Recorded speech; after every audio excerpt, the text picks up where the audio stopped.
E aí galera, tudo bem com vocês? Vamos aí para mais uma edição do 6 a 1 Responde, né? Aquele quadro onde eu respondo as perguntas que vocês deixam aí. Então eu peço para você conferir esse vídeo, até para não fazer pergunta repetida, né? E deixar a sua pergunta nos comentários para que eu possa responder numa próxima edição. Desde o início eu já peço para você deixar o like no vídeo, se inscrever no canal caso ainda não seja inscrito, usar os comentários para deixar a sua opinião.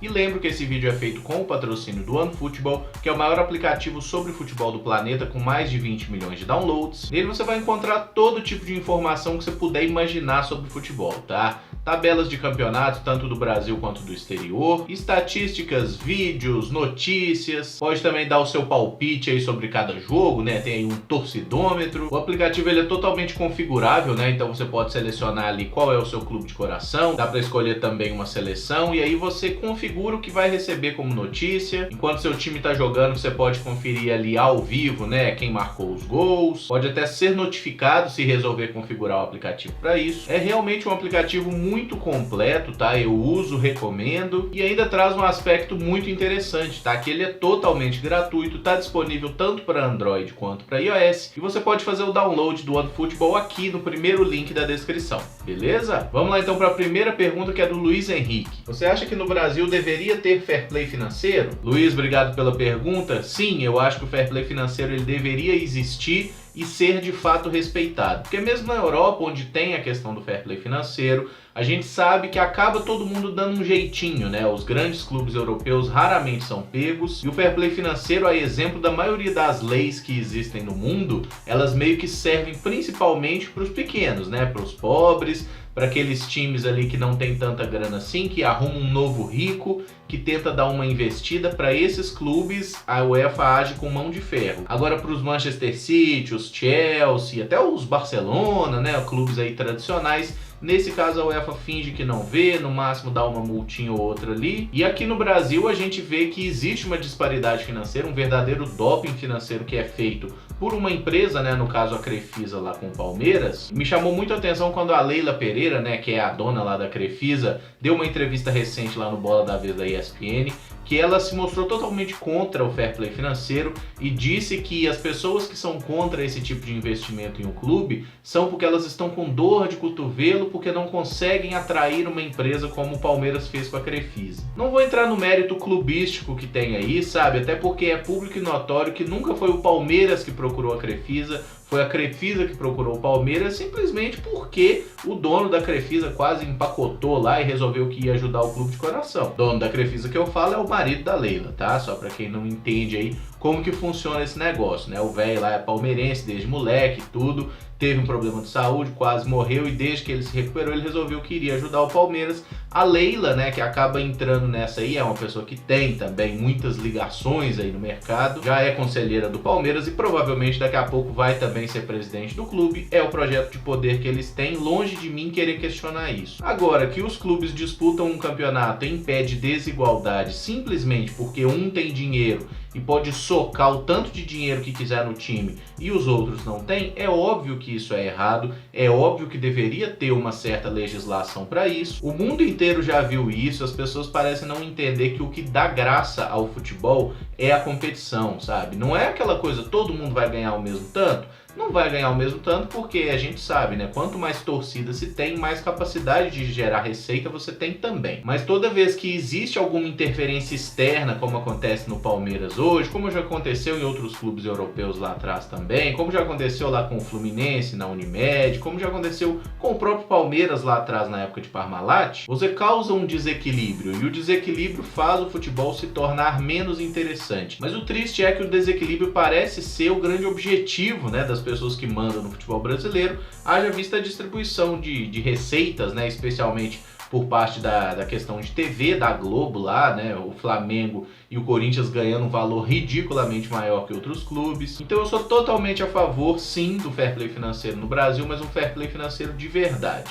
Só que eu realmente não enxergo isso sendo implementado aí, pelo menos nessa próxima década. O Marquinhos077 pergunta: por que o Fábio não é mais nosso capitão? Marquinhos, obrigado pela pergunta. Creio que seja porque o Mano Menezes gosta de ter um capitão como jogador de linha, né? Até por essa questão de poder falar com o árbitro, estar mais perto das jogadas. quando você tem um capitão lá no gol, pega mal o goleiro sair lá no meio do campo, discutir alguma coisa com o juiz. Inclusive tem muito hábito que quando vê um goleiro saindo do meio campo para encher o saco dele lá, costuma dar cartão pro goleiro, não gosta. E o Fábio também não tem esse perfil tão contestador, né? Não que o Henrique tenha, porque também não é o caso, mas entendo que todos são líderes do elenco, tanto o Henrique quanto o Fábio, Dedé, Léo, são todos jogadores muito experientes há muitos anos no Cruzeiro, e o fato do Fábio não usar a abraçadeira em si não tira o poder de liderança que ele tem sobre os outros jogadores. O Eduardo Ferraz pergunta: você tem interesse em ver algum jogador de 2013 e 14 voltar ao Cruzeiro algum dia? Qual? Eduardo, obrigado pela pergunta. Acho que sim, seria legal. Eu diria aí 3 nomes: Everton Ribeiro, Ricardo Goulart e Marcelo Moreno, né? 2014 ali.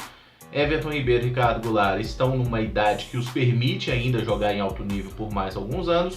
O Moreno é um pouquinho mais velho, né? Moreno acho que tem aí 30 anos, mas acredito que ele volte e joga aí mais uma temporada pelo Cruzeiro, até por toda a ligação que ele tem, por ser torcedor do clube. E de cabeça seriam esses, né? Porque quando a gente olha aí, tinha lá a zaga era o Dedé que tá aqui, o Egídio já voltou, o Lucas Silva já voltou, o Fábio nem saiu. Então eu acho que seriam esses, cara, os jogadores aí que foram marcantes ali naquela campanha de bicampeonato brasileiro.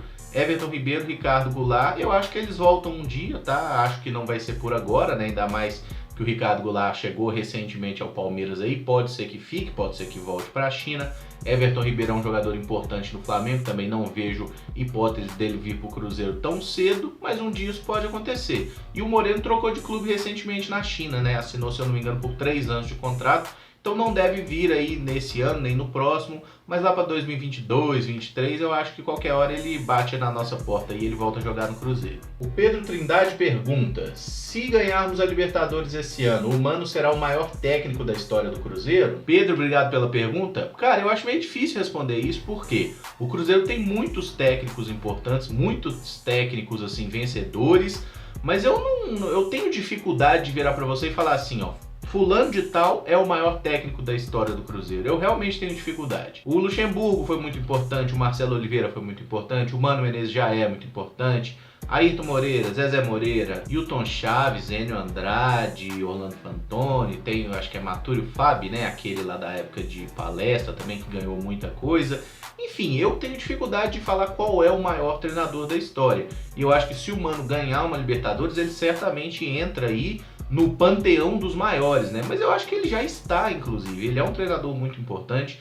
2 Copas do Brasil são aí algo muito representativo na nossa história. Inclusive eu gostaria de deixar a pergunta aí para que vocês então falassem nos comentários qual treinador que você acha que é o maior treinador da história do Cruzeiro, tá? Vamos trocar uma ideia, discutir isso, que eu acho que é um tema aí bem interessante. O Alisson Silva pergunta: com esse elenco, qual título o Cruzeiro tem mais chance de ganhar? Alisson, obrigado pela pergunta. Cara, pelas conquistas recentes, pela pouca mudança no comando técnico e nas peças, Copa do Brasil, né, que a gente já ganhou nos 2 últimos anos, a gente conhece muito bem o caminho, já entramos na fase de mata-mata, né, na fase de oitavas de final, e acabo naturalmente pendendo aí para a Copa do Brasil, como o torneio que é, entre aspas, mais fácil de ganhar. É lógico que não tem facilidade nenhuma. É quando a gente lembra que Brasileirão são 38 rodadas, Libertadores a gente ainda tá na primeira fase, né, e depois tem que classificar para aí sim entrar nos mata-matas. Copa do Brasil são 8 jogos. Passou, campeão. Então, acaba sendo Copa do Brasil, lembrando que, obviamente, Campeonato Mineiro não conta. O Roberto Silva pergunta: pênalti no Ronaldo no Pacaembu ou expulsão do Dedé na Bomboneira? O que irritou mais? Roberto, obrigado pela pergunta, por sinal eu gostei muito dela. Eu fico com a questão do Corinthians, não apenas o pênalti no Ronaldo, mas tudo que aconteceu naquele jogo, né? O episódio Sandro Meirahit como um todo, porque não foi só o pênalti inventado no Ronaldo.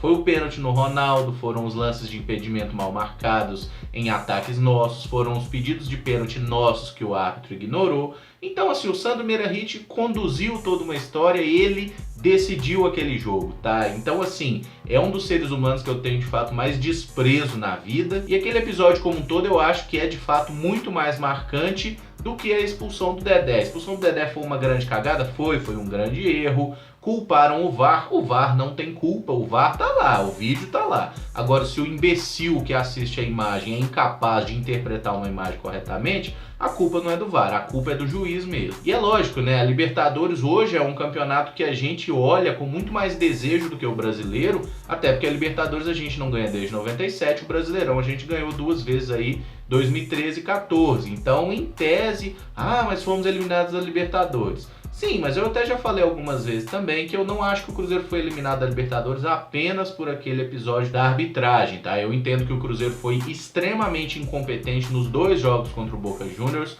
Poderíamos ter, inclusive, marcado gols, nós criamos o suficiente para isso e poderíamos ter superado o erro, né, da arbitragem aí, que foi aquela expulsão. Mas a gente errou demais e por isso foi eliminado. No caso daquele Cruzeiro e Corinthians, aquela situação do brasileiro, eu já acho que sim, ali foi determinante para o Cruzeiro perder o título, tanto que o Cruzeiro quase foi campeão, né? Se o Emerson Sheik não faz o gol e o Fluminense não ganha aquele último jogo, que eles ganharam de 1-0 lá no Rio de Janeiro, o Cruzeiro teria sido campeão brasileiro. Então, se a gente tivesse conseguido vencer aquele jogo contra o Corinthians, porque nós jogamos melhor, criamos para isso e deveríamos ter vencido aquela partida. Se a gente ganha aquele jogo, o Cruzeiro teria sido campeão brasileiro em 2010, mas o Sandro Meirahit não deixou. E por fim, o Fute.com pergunta: para você, se o Cruzeiro disputasse as 5 principais ligas da Europa, inglesa, espanhola, alemã, italiana e francesa, qual parte da tabela ele ficaria? Ele brigaria pelo que no campeonato? Fute.com, obrigado pela pergunta, muito interessante por sinal. É um exercício legal, eu gostaria que vocês também comentassem com as suas opiniões, mas vamos lá.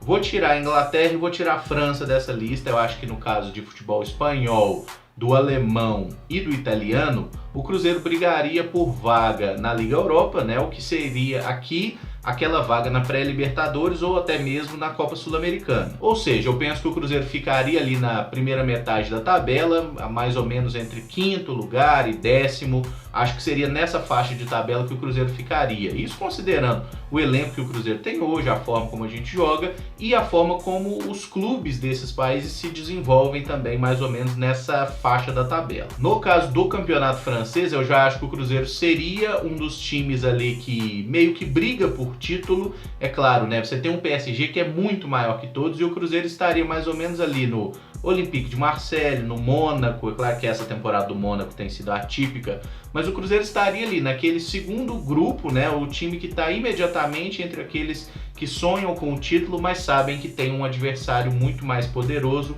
que no caso é o Paris Saint-Germain. E no caso da Inglaterra, eu acho que o Cruzeiro teria bastante dificuldade, cara, porque o dinamismo do jogo na Inglaterra é muito diferente do que a gente vê, especialmente no futebol brasileiro e na maioria das outras ligas europeias também. A Alemanha tem um pouco disso, de um jogo mais rápido, mais dinâmico e tal, mas na Inglaterra eu acho que é onde a gente mais vê isso. Entendo que o Cruzeiro ficaria na Inglaterra, do meio de tabela para baixo. Não acho que a gente seria um time para brigar pelo rebaixamento, ganha, perde, sabe? Uma coisa assim, a gente não conseguiria brigar lá em cima, acompanhar o ritmo dos primeiros colocados, mas não imagino o Cruzeiro também como um time que sofreria muito no campeonato e ia apanhar de todo mundo.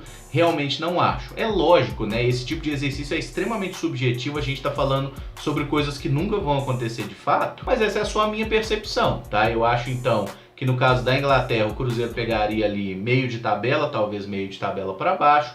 No caso de Alemanha, de Itália e de Espanha, imagino que o Cruzeiro seria um dos postulantes ali a essas últimas vagas ali de Libertadores, que no caso da Europa não tem tanta vaga assim europeia, então seria um candidato à Liga Europa. E no caso da França, a gente seria um dos postulantes ao título, né, o que consequentemente daria ali uma vaga em Liga dos Campeões. Bom, galera, esse vídeo fica por aqui, tá? Se gostou, deixa o like, se inscreve no canal caso ainda não seja inscrito, usa os comentários para deixar as suas opiniões sobre esse vídeo e as suas perguntas para que eu possa responder num próximo, beleza? Muito obrigado por acompanhar, um abraço e até o próximo vídeo. Valeu!